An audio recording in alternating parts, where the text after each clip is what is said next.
All right, breaking here at the live desk, gas prices surging 7 cents a gallon overnight. The new national average, you see it right here, $3.72 a gallon according to AAA.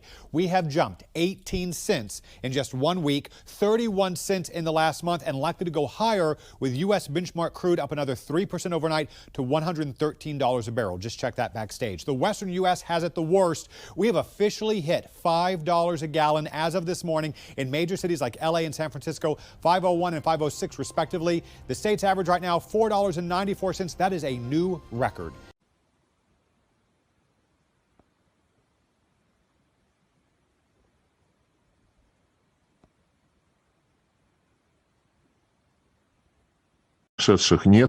We don't have insane people.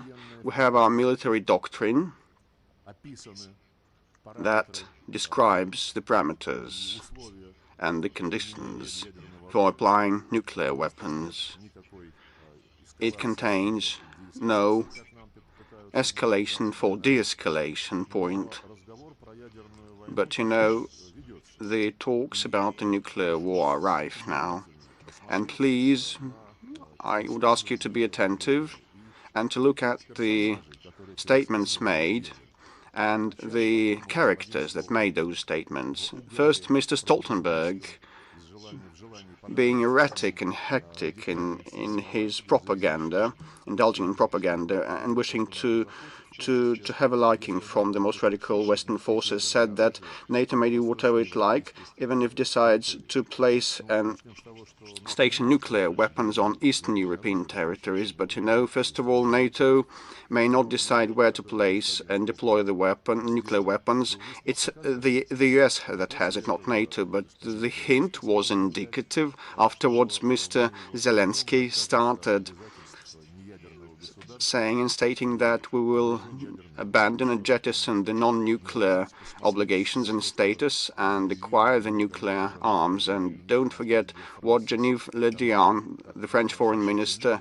said. You know, the French national symbol is rooster, is the cock, and he said during another round of his interviews with the world, he reminded Mr. Putin that France also possesses the nuclear arms, and afterwards Madame Truss, the not so long ago appointed foreign secretary, said that she is ready for a conflict between NATO and Russia.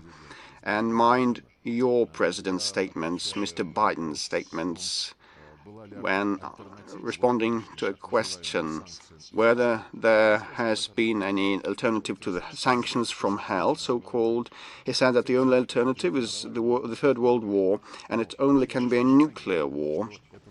But please mind that it is in the minds of the Western politicians that they keep returning to the nuclear war. It's not in our minds, so we will not allow any provocations to move us out of the equilibrium, shake us out of the equilibrium. But you know, if a real war is waged or unleashed against us, you know, I think those who have those designs and plans are to think what follows, and I think that there are such plans. And now we're moving. When there is shooting, you can ask our people, our women, our men.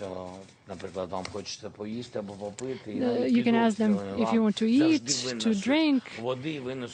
They will always bring water and food to you. That's why I'm so confident. Yes, so confidently, me and our military defend our country, because our country is special, and our people are very special. And I wouldn't want them to be destroyed. I would like all of them to remain alive, not just in history. I would not want the history of Ukraine as a legend about 300 Spartan men. I don't want this. I want peace. I want this peace to be in my country. We're on our land, and we're ready for anything, and we're definitely ready for your questions. President Zelensky, ABC News, thank you very much for talking to us today. I just have two questions. The first is, you slowed the Russian advance. There's been fierce Ukrainian resistance, but nevertheless, Russian forces are advancing. They're encroaching on 5 major cities. What is your honest battlefield assessment of how long you can hold on?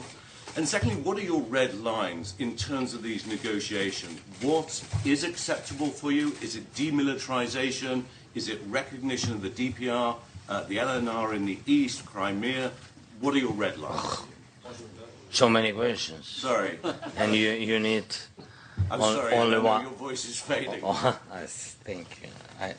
So many questions, and I think nobody who is here doesn't know direct, exactly future or real answers on your question. So the first part of your question was, що ми замедлили, уповільнили.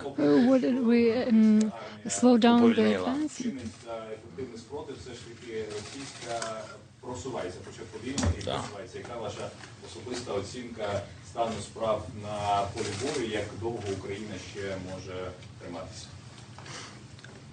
Російська армія Russian в рази army, більше. Right now is Російська bigger. армія більше не в Russian 2 рази, army не в 3, is not bigger чисельність twice, сьогодні 3 щодо times. танкових там It's, атак або regarding чисельність the tank військових, attacks це or the 5-10 разів. quantities of the Російську army, армію it's особисто 5-10 times людей bigger than ours. ніхто не рахує, The скільки їх помирає під people, the обстрілами casualties of the Russian army цієї are not війни. counted.